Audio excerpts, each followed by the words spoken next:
En fait, ce que nous devons retenir de cette activité, il faut savoir qu'aujourd'hui, c'est le 28 septembre, où il est célébré au niveau mondial, la journée mondiale de la rage. Il faut savoir que la rage est une zoonose qui constitue vraiment une menace de santé publique, aussi bien sur le plan mondial que sur le plan national. Et ce qui l'illustre, il faut savoir que sur le plan mondial, il est montré qu'on a à moins de 59 000 cas de personnes qui sont tuées chaque année à cause de la rage. Et on peut aussi donner les statistiques, à savoir que tous les 10 à 15 minutes, il y a une personne qui meurt de la rage. Je pense que ces aspects-là montrent un peu donc le poids de la maladie. Et il y a un aspect qu'il faut souligner, il faut savoir qu'avec la rage, une fois que la maladie est déclarée, elle conduit inéluctablement à la mort. À cela s'ajoute qu'au niveau national, ici au Sénégal, les cas de rage humain donc, sont des cas plus ou moins sous-notifiés, mais ces cas sont estimés à 165 cas par an. Et il faut savoir que la rage elle est transmise donc, souvent par des morsures. Et au niveau du Sénégal, on a pu répertorier plus de 2000 cas chaque année.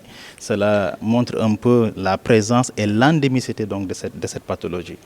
Il faut savoir qu'il y a des actions qui sont entreprises. Il y a des actions qui sont entreprises aussi bien au niveau international qu'au niveau national. Au niveau international, il y a ce qu'on appelle les tripartites. Il y a ce qu'on appelle l'Organisation mondiale de la santé animale, il y a ce qu'on appelle la FAO et il y a l'Organisation mondiale de la santé qui sont réunis depuis mai 2018 pour élaborer donc, un plan d'éradication et de contrôle donc, de la rage, avec donc l'Alliance mondiale de la rage. Et le Sénégal a adhéré à ce plan pour mettre en place aussi dans le cadre d'un plan de contrôle.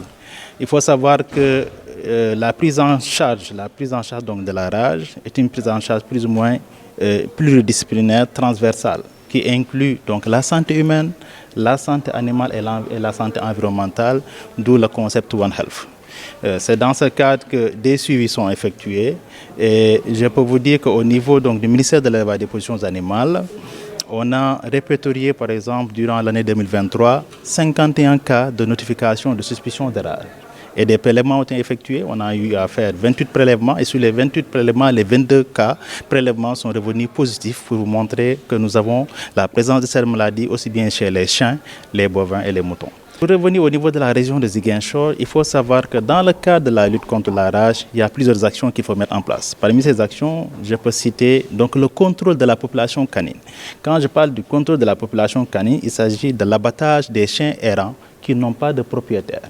Et de 2023 à 2024, au niveau de la région, on a pu abattre 232 chiens errants. Mais il faut aussi savoir qu'il y a aussi la prise en charge post-exposition. Parce que ces cas aussi, donc, il y a des chiens abattus, mais aussi il y a aussi des personnes qui sont souvent exposées par des cas de morsure. Et là, peut-être, c'est du côté donc, du service d'hygiène que nous saluons, qui nous accompagne beaucoup dans cette prise en charge. Parce qu'une fois que la personne est mordue, cette personne doit se rendre au niveau du service d'hygiène pour prendre ce qu'on appelle donc, le traitement post-exposition. Donc les chiens continuent à être abattus. Donc c'est vrai que là, nous saluons et nous demandons aussi l'accompagnement de la mairie parce que c'est la mairie qui doit nous aider dans le cadre de ce contrôle de la population canine. Mais aussi, nous demandons et nous sollicitons aussi les partenaires pour nous accompagner davantage dans la disponibilité des vaccins antirabiques. Et là, nous saluons l'action de la FAO. Je pense que l'État du Sénégal, particulièrement le ministère de l'Agriculture, de la Souveraineté alimentaire et de l'Élevage, a un partenaire clé, à savoir la FAO, qui nous accompagne dans toutes nos missions régaliennes, particulièrement en ce qui concerne les missions donc, par rapport aux maladies zoonotiques et particulièrement à la rage. Je pense que la célébration de cette journée en est un exemple qui montre que la FAO nous accompagne. Je pense qu'aujourd'hui même, nous allons recevoir des vaccins pour la vaccination du personnel de l'élevage parce que nous sommes très exposés en contact avec les animaux, mais aussi la vaccination des chiens donc, domestiques qui constituent aussi un des moyens de lutte par rapport à cette maladie zoonotique.